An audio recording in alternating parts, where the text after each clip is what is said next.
This is month 1 of our 4-month wedding preparation journey. Hi guys! I'm Kaizel and sa video na ito, i-share ko ang month 1 ng preparation namin sa wedding. Lahat ng ito ay based sa personal experience naming mag-asawa na hindi nag-hire ng full-time coordinator. Kung kayo ay couples na naghahanda para sa kasal ninyo, sana makatulong ang video na ito. Pero bago ang lahat, bago kami gumawa ng mga desisyon, nag-pray muna kami. Nag-ask muna kami ng prayers from our pastors, from our parents, and from our co-leaders sa church. And sa inyo rin, pag sinimulan nyo ng prayer at kinover nyo ng prayer talaga yung whole preparation ng wedding ninyo, siguradong magiging successful ang lahat. Number 1, setting the wedding budget. Nag-usap kami kung ano talaga ang kaya naming budget. Yung budget na hindi kami ubos after naming magpakasal at may maayos pa rin kaming panimula bilang mag-asawa. Kaya mahalagang malinaw at napagkasundoan ninyo ang budget na ilalaan nyo bago kayo mag-umpisa. Number 2, choosing the wedding date. Sa part na to, nag-set muna kami ng month at kung pang ilang weeks sa buwan gaganapin ang kasal. And ang final date ay na-finalize lang after ng pamamanhikan. Okay lang na hindi nyo pa ma-fix ang final date sa part na to, lalo na kung hindi pa kayo namamanhikan. Kasi sa pamamanhikan, maaari talagang may mga changes pa. Kasi tatanong nyo pa sa family ninyo kung bakante ba sila sa date na yan at okay ba sa kanila yung araw na yan. But when it comes sa month of the wedding na kung saan gusto nyong ikasal, sa inyo nakabase yan. Number 3, booking the ceremony venue. Nag-ikot-ikot kami, nagtanong-tanong at naghanap ng ceremony venue na pasok sa budget namin at the same time accessible para sa parents at sa pamilya namin. Isa rin sa mga kinonsider namin sa paghahanap ng venue ay yung hindi na kami mapapagastos sa transport ng gamit at ng mga tao. So if tight yung budget ninyo, mas maiging maghanap muna kayo ng mga venue na malapit sa lugar ninyo para at least mabawas-bawasan yung gastos at hindi kayo ma-over budget.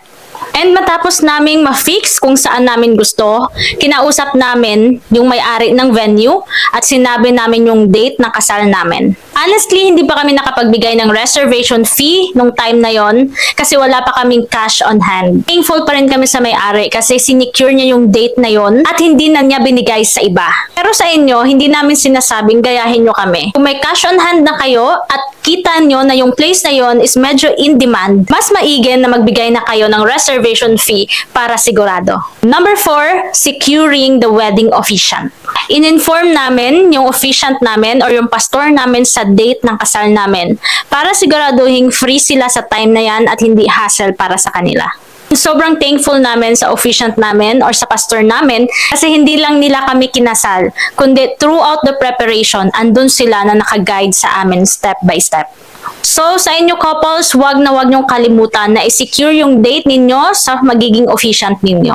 Number 5, drafting the guest list. Nag-usap kami ng husband ko kung ilang guest lang ang kaya naming invite based sa budget. But you know, reality is, habang umuusad yung wedding preparation natin, hanggang sa huling linggo ng preparation, ang daming pwedeng mag-change sa number of guests na sinulat natin. Kaya sa amin, nag-start kami ng 130 guests, but a week before the wedding, naging 170 guests lahat. Maraming pwedeng changes, but normal lang yon as long as pasok pa din sa budget ninyo. Number 6, choosing the principal sponsors. Naglista kami at nag-reach out sa mga taong gusto naming maging principal sponsors. Pinili namin yung mga taong alam namin na ipagpipray kami at i-guide kami sa married life. Remember, ang pagpili ng principal sponsors ay hindi nakabase sa status o sa regalong pwede nilang maibigay, kundi sa values at sa spiritual guidance. Piliin ang mga taong magiging halimbawa ninyo sa marriage journey ninyo. Number 7, listing the secondary sponsors and the bridal entourage. Hindi pa namin na-finalize sa part na ito, but then nagsimula na kaming maglista at mag-reach out sa mga taong gusto naming maging part sa secondary sponsors at sa bridal entourage namin. After naming maglista, nag-reach out kami sa kanila to confirm if okay lang ba. Remember, importanteng willing ang mga taong may mga part sa kasal ninyo. Number 8, choosing our photo and video supplier.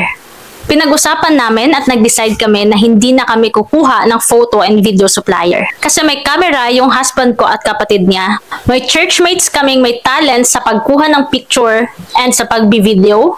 And yung husband ko is marunong siyang mag-edit ng mga video. So, we decided na hindi na kami kukuha ng photo at video supplier. Kung may mga resources kayo, okay na yan yung gamitin ninyo. Lalo na kung tight ang budget. And number 9, looking for wedding attire. Nag-ikot-ikot, naghanap kami ng mga pasok sa budget ng mga wedding attire suppliers. And thankful kami kasi nakahanap kami ng supplier na napaka-accommodating at nagpa-discount pa. And when it comes sa groomsmen at bridesmaids namin, hindi na kami kumuha sa supplier kasi umorder na lang kami sa online. And tips ko sa inyo, kung gusto nyo maka-discount sa mga wedding attire supplier ninyo, huwag nyong piliin yung mga bagong dating na stocks nila.